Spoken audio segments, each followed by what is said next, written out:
Hello and welcome into the newest episode of Pat's Latest. I'm your host, Mike Gambardella. Training camp rolls on for the New England Patriots. We get an update on a potential big free agent ad for the Pats. We take a look at some breakout rookies, a best on best matchup, and we take a look at the wide receivers and where they stack up just a week into training camp.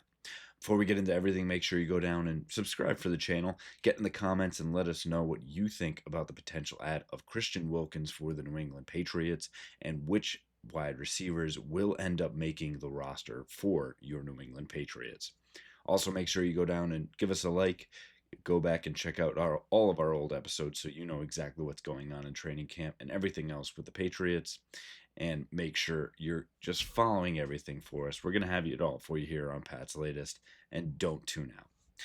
Tuning in for our first story today, taking a look over at what's going on with Christian Wilkins. And it was first reported that the Raiders are cutting bait with Wilkins. Shock after that huge $100 million contract just a year in. And furthermore, that Mike Vrabel, who has scouted Wilkins as a high schooler in the past, and when they find out about it, said, of course, we'll have a conversation about it. And when it comes out that it may be injury related, most of the sentiment, even from those of you getting in our comments, was that if this is, not a serious injury and you're not paying out the nose, absolutely bring him in. That adds to a vaunted defensive line, and that's absolutely true. That Liz Frank foot injury. This is going back to October of last year. Again, is there enough time to say that he's completely healed? There's still a lot of questions until you get him in to have your physical. The update now is that Josina Anderson is reporting that not only is there an issue with how he handled the injury and with whatever it was, the trainers, the coaching staff, what they were telling him to do, he did not like that or agree with that plan. Reportedly, there is also an incident with a teammate that also led to his release. While the injury management of that foot injury was the predominant cause, this may have also been the straw that broke the camel's back. Now, they're not going into specifics on what was going on and whether it was done in jest, or if, Wilkins, who reportedly is, at least from John Feliciano, was his teammate with the Miami Dolphins. A different cat, has that different type of energy. Again, everybody's different, and especially in the realm of football, is if you have talent on the field, it's going to be from all walks of life. You're going to have the high end, the low end, everything in between.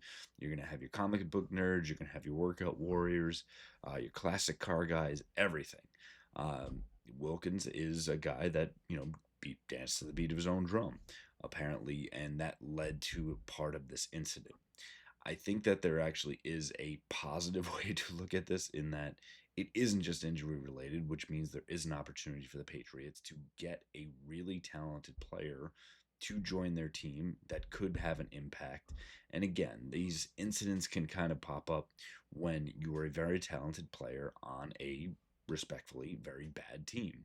And last year, the New England Patriots were a very bad team. And if they had someone of the caliber of Christian Wilkins that signed a contract like that, the example would be if Milton Williams this year came out, did everything right, and is grinding his ass off, and the Patriots fall flat on their face. And more likely, if it was last year, right, and if he had to deal with a lot of these same issues, you wouldn't be surprised if he had some issues with teammates, etc.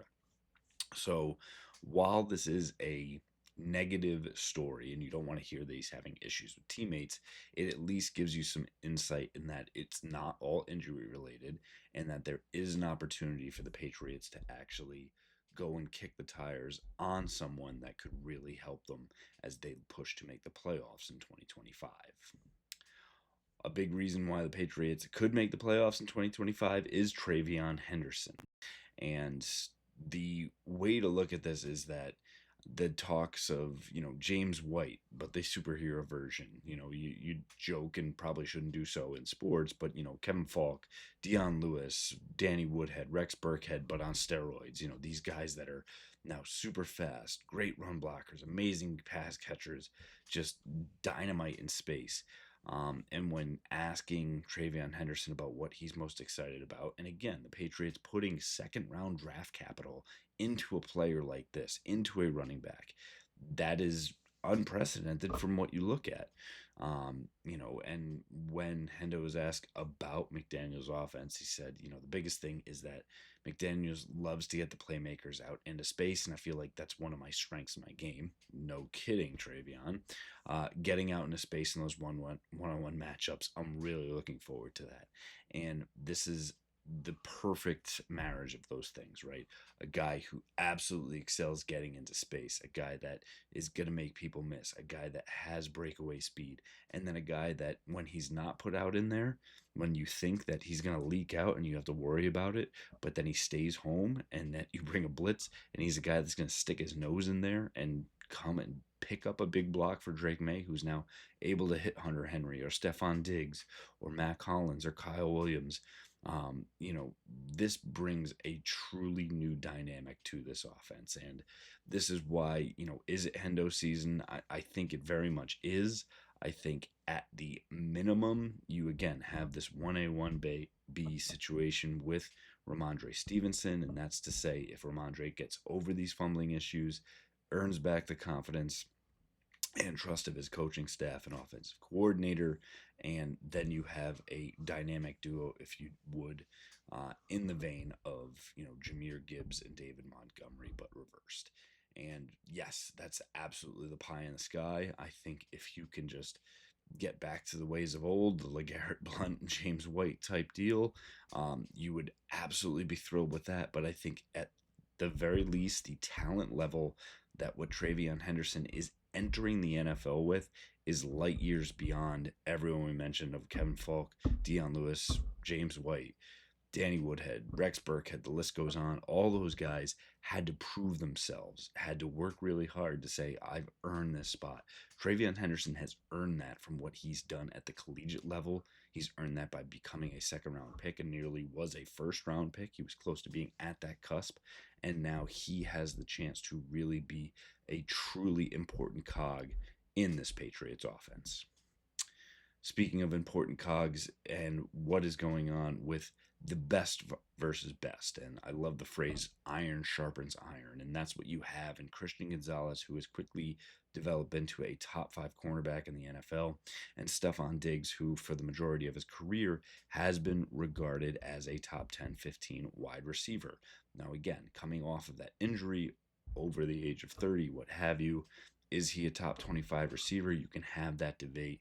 But in this situation, this is the number one wide receiving option for the Patriots and the number one defender, cornerback, whatever you want to say. And Christian Gonzalez and Stefon Diggs have spent one-on-one time in the film room and are going over plays and releases and breakdowns, coverage schemes, everything. And this is great news. Not only is it, the best players more or less on both sides of the ball coming together to get better, but I think especially for Stefon Diggs as well, who's had some question marks and had the issues this offseason, with the boat story and everything else.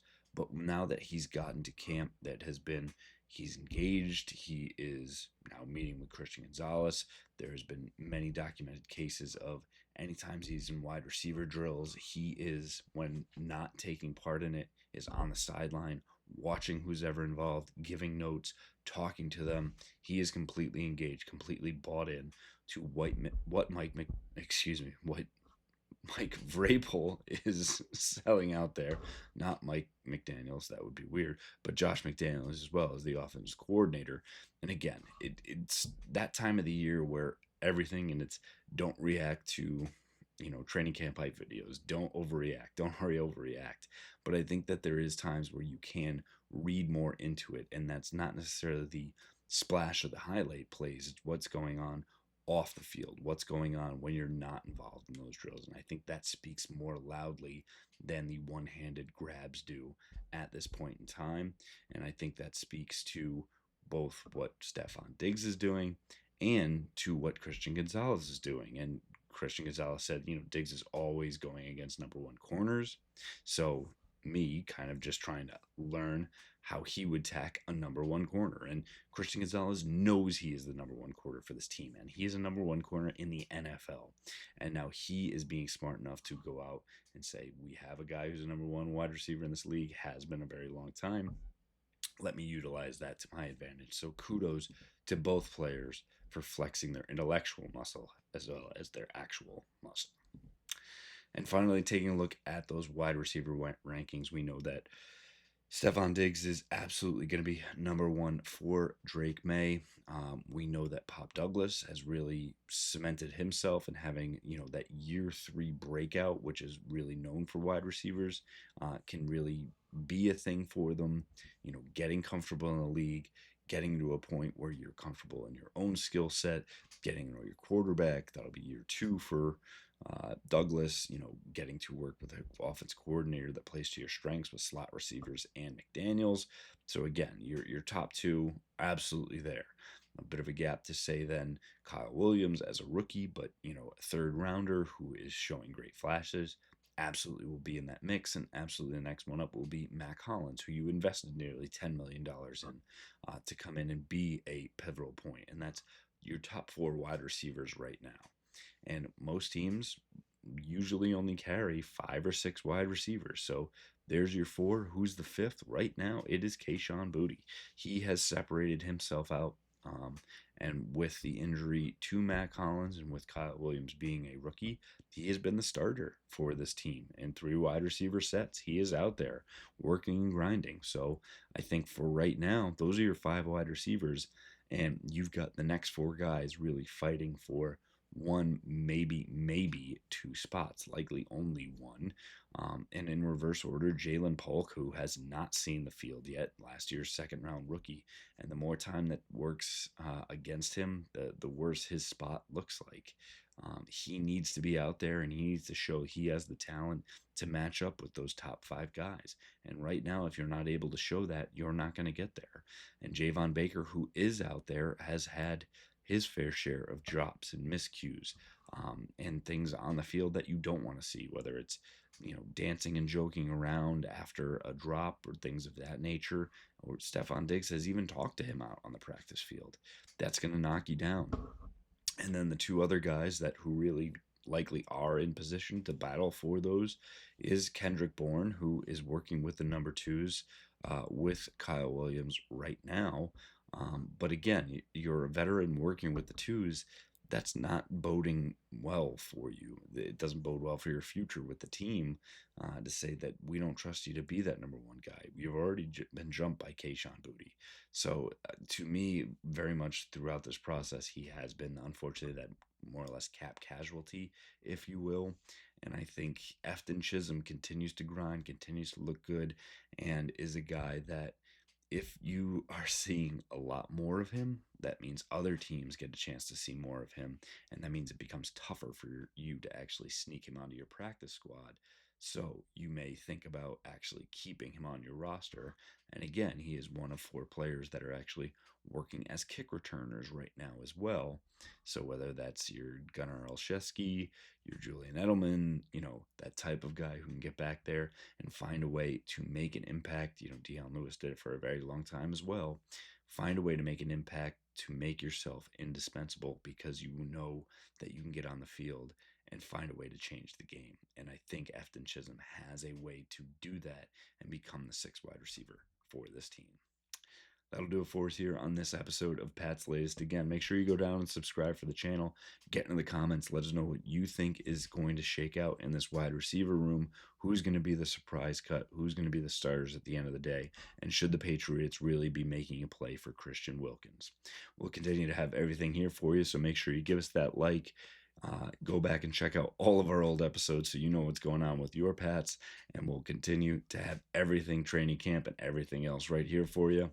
Fight on, Foxborough.